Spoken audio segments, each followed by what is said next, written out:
What is up, Commanders? Frank here, the Red Tie guy. So for those of you who's been living under a rock, Electronic Arts recently announced that they're remastering the Command & Conquer franchise, starting with the very first Command & Conquer as well as the very first Red Alert. So far, these two Command & Conquer games are the only two that they've announced for the remastered titles, and in this video I'm gonna talk a little bit about Command & Conquer, or as it's actually known, Command & Conquer Tiberian Dawn. EA was pretty straightforward with their announcement, and there isn't really any details or a lot of details revealed regarding the remastered version of Command & Conquer Tiberian Dawn. But before I go on about what we know about these remastered titles, let me just lightly touch upon Command & Conquer itself. Command & Conquer is the RTS title that started the Command & Conquer franchise, and it was released in September back in 1995. It was released by Westwood Studios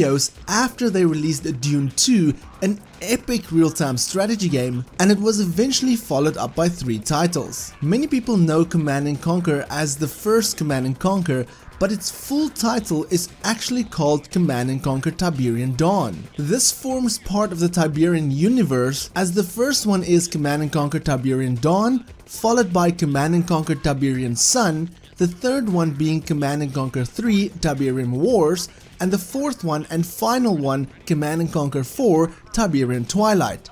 But we don't really speak of that one. In Command & Conquer, you get to choose between two sides, the GDI and Nod, or as many people know it as the good guys and bad guys, but back in 1995, I knew them as the cool guys and the uncool guys. Straight after the intro, you get to choose between a side playing through their campaign. Each side has unique strengths and weaknesses, with various land, sea and air units, but the GDI being the only one that has ships in the game. With various land, sea and air vehicles, some units even having the ability to cloak. Now, believe it or not, when you finished the Nod campaign, you actually have multiple endings, as you can choose which way the campaign must end. Not many games back in 1995 had this option, so it was a unique perspective on the video games. With that said, in 1999, we saw the release of Command & Conquer Tiberian Sun, one of my favorite Command & Conquer games in the franchise. It was followed up nearly 10 years later in 2007 with Command & Conquer 3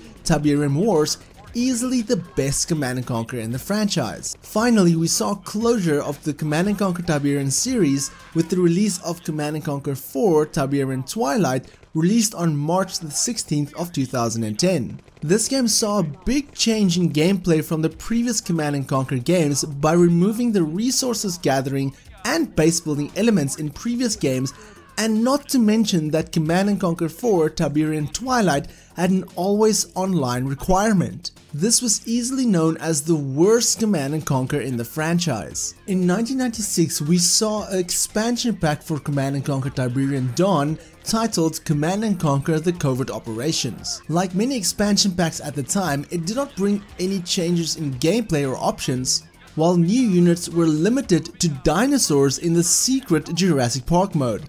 Yes, this expansion had a Jurassic Park mode. The expansion included a total of 15 new single-player missions, 7 for GDI and 8 for Nod, 10 new multiplayer maps and 7 new high-quality audio tracks. It is confirmed that the remastered version of Command & Conquer Tiberian Dawn will include this expansion as well. With all of this said, EA recently announced the remaster of Command & Conquer Tiberian Dawn with the help of Petroglyph Games, who originally started Westwood Studios. Or at least a big part of Petroglyph Games consists of old staff from Westwood Studios. EA is also bringing on their original composer for the soundtrack, and one massive thing they spoke about the Command & Conquer remaster is that they said there will be no microtransactions. We know 2020 will be the 25th year anniversary of Command & Conquer, and that is when EA is aiming to release the remastered versions of Command & Conquer. We also know that they're partnering with Lemon Sky Studios to help bring these original games to 4K, and they're taking a lot of feedback from the community. When do we expect to see a trailer or some sort of teaser trailer? My guess is at E3 2019, where EA will try to undo what they did with Command & Conquer Rivals at E3 2018. Unfortunately, EA has has not released any screenshots of any sorts regarding the remastered versions,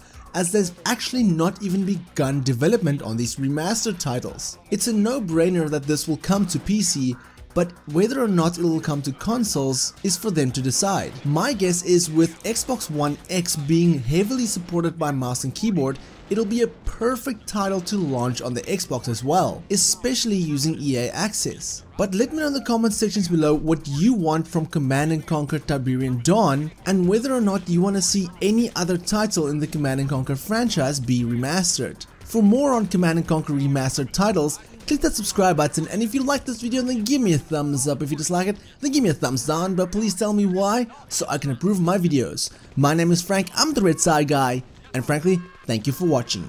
Catch you guys in the next video.